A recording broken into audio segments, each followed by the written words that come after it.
அகத்தீஸ்வரர் திருக்கோவிலில் மறைந்த விஜயகாந்திற்கு மோட்ச தீபம் ஏற்றி தேமுதிகவினர் வழிபாடு நடத்தினர். திருப்பூர் மாவட்டம் தாராபுரத்தில் தேமுதிக தெற்கு மாவட்ட கழகத்தின் சார்பில் அமராவதி 6 அகதீஸ்வரர் திருக்கோவிலில் மறைந்த விஜயகாந்திற்கு மோட்ச தீபம் ஏற்றினர்.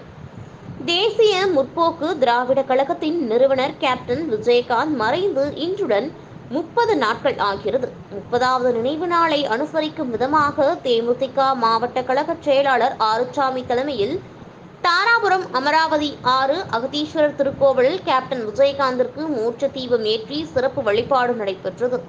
அப்போது தேமுதிக கழக தொண்டர்கள் கண்ணீர் வடித்து கேப்டன் கேப்டன் என்று உச்சரித்தனர். மேலும் தேமுதிக சார்பில் பொதுமக்களுக்கு அன்னதானம் வழங்கப்பட்டது.